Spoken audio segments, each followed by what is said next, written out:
Hello guys, welcome back to public bits of humanities.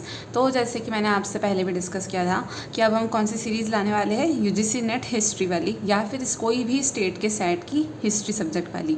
क्योंकि बात यह है कि यूजीसी नेट का जो भी हिस्ट्री सिलेबस है वो सारे स्टेट के सेट के सिलेबस से एकदम सेम है, जैसे कि कॉन्सेप्ट, आइडियाज़ एंड टर्म्स। और यहाँ पर भी अगर अपन एमपी सेट का फोकस करें, जिसमें अभी सिर्फ और सिर्फ 55 डेज़ बचे हुए हैं, क्योंकि 27 अगस्त से है। तो यहाँ पर भी देखो कॉन्सेप्ट, आइडियाज़ एंड टर्म्स है और यहाँ पर भी कॉन्सेप्ट, आइडियाज़ और टर्म्स है। तो अब हम कॉन्सेप्ट, आइडियाज़ एंड टर्म्स से ही शुरू करेंगे। सबसे पहले यहाँ पे जितने भी टर्म्स दिए हुए हैं सारे टर्म्स से हम शुरुआत करेंगे, एक एक करके सारे टर्म्स के बारे में डिटेल में समझेंगे, ताकि आप सारे क्वेश्चन से डील अच्छे से कर पाओ। तो चलो हम शुरू करते हैं। तो अब आपको यहाँ पे दिख रहा होगा कि कॉन्सेप्ट, आइडियाज़ और टर्म्स में फर्स्ट वर्ड जो है वो है भारतवर्षा। तो हम यहाँ से ही शुरू करेंगे। भारतवर्षा मतलब क्या? एंशिएंट इंडिया का नाम है पुराना, भारतवर्षा। भारत क्या, क्यों इसकी इंपॉर्टेंस है भारत वर्ड की? भारत मतलब क्या? The son of Dushyant and Shakuntala, इन दोनों के बेटे का जो नाम था वो भारत था, उसी पर अपने कंट्री का नाम भारत रखा गया। भारत देखो एक और चीज़ का भी नाम है, name of eldest son of Rishabhdev. अब अगर आपने जैन धर्म के बारे में, अपन जैनिज्म के बारे में जब पढ़ेंगे, अगर आपको थोड़ा भी नॉलेज होगा तो पता होगा कि एक ऋषभदेव नाम के भी तीर्थंकर थे। तो उनका जो सबसे बड़ा बेटा था उनका भी नाम भारत था। तो जैनास और भागवतास में क्या लिखा गया है कि भारत नाम जो इंडिया का पड़ा है वो इनके बेटे के नाम पर पड़ा है। पर अब देखो यहाँ पे ऐत्रेय ब्राह्मण क्या बोलते हैं? ऐत्रेय ब्राह्मण जो एक है वो क्या कहता है कि Bharat was universal monarch who had built vast empire, winning vast areas of land spread over all the 4 directions. He had performed Ashvamedha yajna. अश्वमेध यज्ञ आपको पता होगा कि ऐसा एक यज्ञ होता था जहाँ पे हम घोड़ों को छोड़ देते थे। घोड़े जितने भी दूर तक के जाएंगे वो एरिया पूरा अपना। अगर किसी भी रूलर ने उस घोड़े को रोका है, इसका मतलब कि वो रूलर उससे फाइट करने के लिए रेडी है। फाइट करे, जो भी लैंड वो उसकी। और अगर नहीं रोकता है उस घोड़े को तो वो पूरी की पूरी जितनी भी लैंड तक के वो घोड़ा जाता है वो उस राजा की लैंड हो जाती है। तो अब देखो यहाँ पे विष्णु पुराण में क्या लिखा हुआ है कि ऐसी कंट्री, ऐसा वर्षम, देखो कंट्री को हिंदी में वर्षम कहते हैं, ऐसी कंट्री जो नॉर्थ ऑफ ओशन में है और जो साउथ ऑफ माउंटेन्स में है उसे भारत वर्षम कहते हैं। ठीक है, यहाँ पे आपको व्यूज़ दिख गए किसके? Bharat son of Shakuntala and Dushyant है। दूसरे में क्या लिखा है कि सन ऑफ ऋषभदेव है, जो जैना और भागवतास में लिखा हुआ है। ऐत्रेय ब्राह्मण में क्या लिखा हुआ है कि भारत बहुत ही एक यूनिवर्सल मोनार्क था जिसने पूरी की पूरी सारी कंट्री, पूरी एक बड़ा सा एम्पायर क्रिएट किया। चारों डायरेक्शन में उसने बहुत ज़्यादा अपना एम्पायर फैलाया और उसने अश्वमेध यज्ञ भी किया था। विष्णु पुराण में बोला गया है कि ऐसी कंट्री जो नॉर्थ ऑफ ओशन में है और साउथ ऑफ माउंटेन्स में है उसे भारतवर्षम कहते हैं। अब देखो भारतवर्ष को दूसरा नाम क्या है अगर पूछते हैं तो वो है आर्यवर्ता। अब ये आर्यवर्ता नाम कहाँ से आया?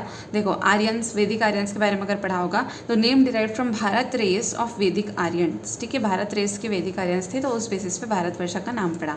अब देखो अकॉर्डिंग टू मत्स्य पुराण, एक ऐसा पुराण, 18 पुराण होते हैं टोटल, उसमें से मत्स्य पुराण क्या कह रहा है कि there were 9 divisions of greater Bharat. इसके 9 डिविजन्स क्या थे? वरुण, इंद्रद्वीप, कसेरू, तमरापानी, भारत, गंधर्व, नागद्वीप, गभीस्तिमान, सौम्या। अब देखो इन सब में से एक जो है भारत, तो ये एक डिवीजन है। अगर सप्त सिंधव के बारे में पूछा जाए कि क्या चीज़ है तो where the Aryans first inhabited, ये वो जगह है।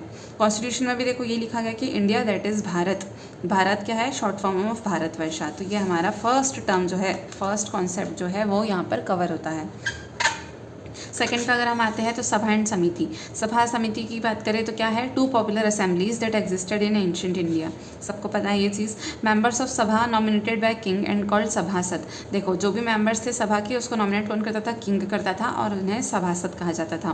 फ्यूडल किंग्स जो इंक्लूडेड रहते थे रत्नीज में। रत्नीज क्या होता है? किंग मेकर की बॉडी।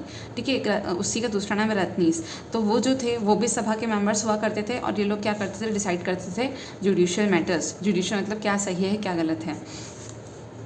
सभा कहाँ मेंशनड है? मेंशनड इन ऐत्रेय ब्राह्मण, पर समिति का बिल्कुल भी मेंशन नहीं मिलता है ऐत्रेय ब्राह्मण में।